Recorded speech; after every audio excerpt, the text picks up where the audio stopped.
বন্ধুরা, আমি মধুমিতা মধুস কিচেন থেকে আজকে আরেকটা রান্না করে দেখাচ্ছি। চিকেনের রান্না। চিকেনটা রান্না করছি। ইন্ডাকশানটা জ্বালিয়ে দিলাম, কড়াটা বসিয়ে দিলাম। 2 চামচ সাদা তেল দিয়েছি। তেলটা গরম হোক, তার মধ্যে প্রথমে দেব 2 চামচ গোবিন্দভোগ চাল।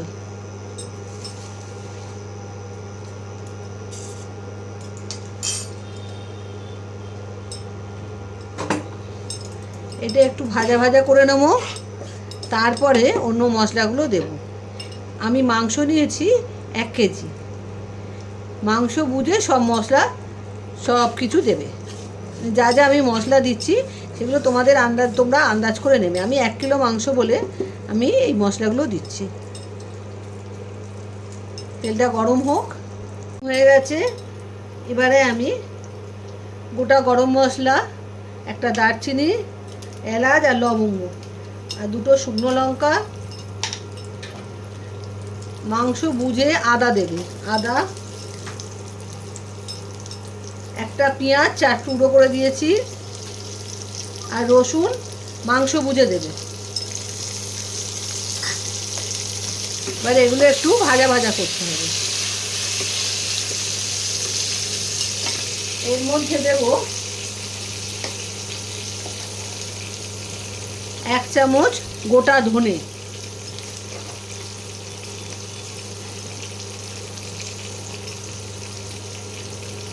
1 চামচ গোটা জিরে,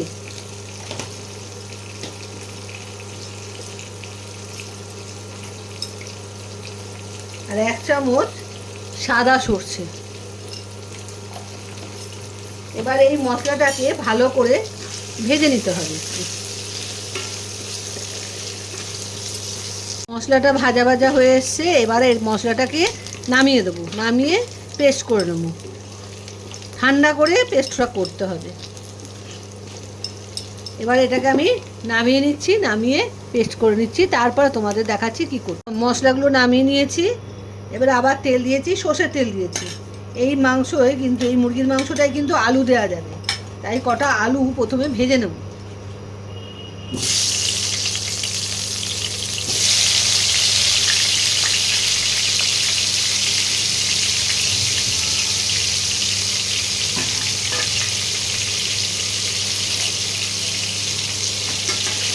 আলুগুলোকে একটু লাল লাল করে ভেজে নিতে হবে। আলুগুলোকে লাল লাল করে ভেজে নিয়েছি। এবার তুলে নিচ্ছি সব, আর ভাজা হবে না।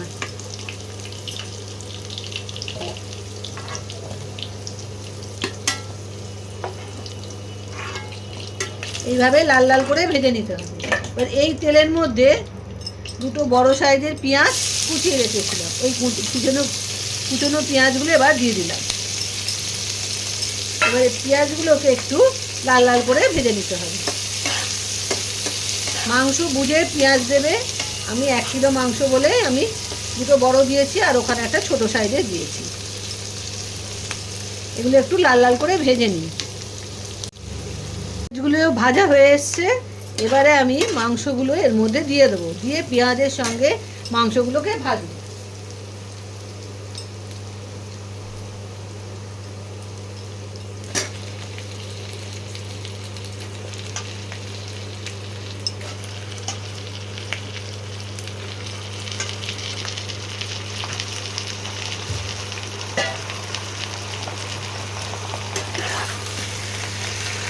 পেঁয়াজ আর মাংসগুলো আবার একটু ভাজতে হবে। চিকেনটা এবারে ভাজা ভাজা হয়ে গেছে। এবারে আমি মশলাগুলো দেব। প্রথমে শুকনো মশলাগুলো আমি দিয়ে দিচ্ছি। হলুদ দেব আন্দাজ মতো, যতটা লাগবে। তোমরা যেরকম ঝাল খাবে, আমি ওখানে 2টো লঙ্কা দিয়েছিলাম, তোমরা এখানে যতটা ঝাল খাবে সেই মতো ঝাল দেবে। আমি 2 চামচ দিলাম।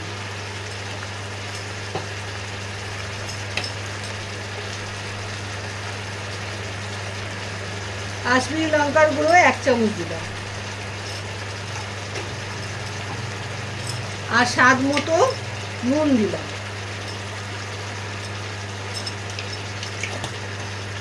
এবার মশলাগুলো ভালো করে মাংসের মধ্যে মিশিয়ে নিই।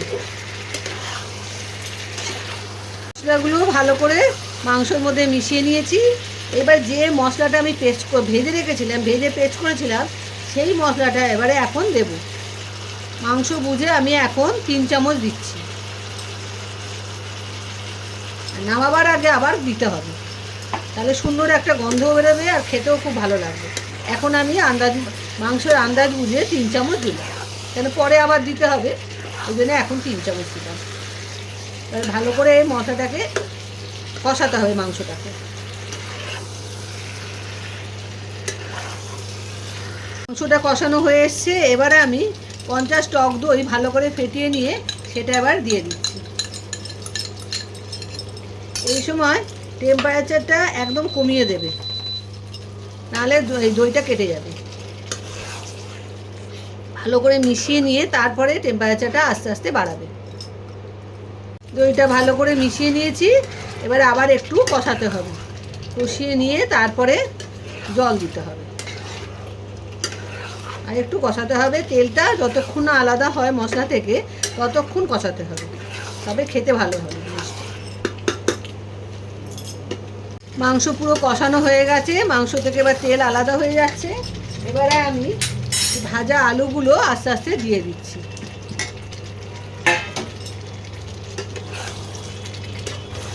একটু ভাজা আলুগুলো মশলার সঙ্গে মিশিয়ে নিই, মিশিয়ে নিয়ে এবারে জল দেবো।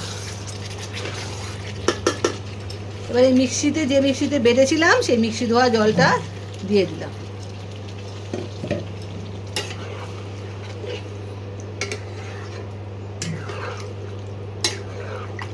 এবারে আমি ঢাকা দিয়ে দিচ্ছি, মাংসটা সেদ্ধ হোক, তারপর তোমাদের আবার দেখাবো। 10 মিনিট হলো, মাংসটা এবার সেদ্ধ হয়ে গেছে কিনা দেখি। হ্যাঁ, আলু সেদ্ধ হয়ে গেছে, মাংসও সেদ্ধ হয়ে গেছে। এবারে আমি নামাবো। নামানোর আগে বাকি যে মশলাটা আছে সেই মশলাটা এবারে দিয়ে দেবো। দিলেই হয়ে যাবে এটা।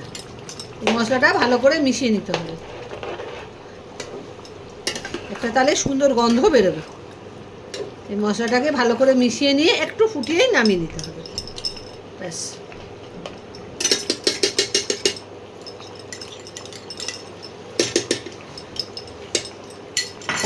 ব্যাস, রান্না কমপ্লিট। এবার আমি ঢেলে নিয়ে তোমাদের দেখাচ্ছি। আমি বাড়িতে ঢেলে ফেলেছি। এইভাবে আমি যেভাবে করলাম পুরো ভিডিওটা দেখে এইভাবে একবার রান্নাটা করে খেও, এবার দুর্দান্ত খেতে হয়। আমি বিভিন্ন রকমভাবে মাংস রান্না করে থাকি, তাই তোমাদের দেখালাম। এটাও খেতে খুব ভালো হয়। তোমরা ভালো করে এইভাবে ভিডিওটা দেখে রান্নাটা একবার করে খেয়ে দেখো আর বন্ধুদের মধ্যে শেয়ার করো। আজ তাহলে আসি, বাই বাই।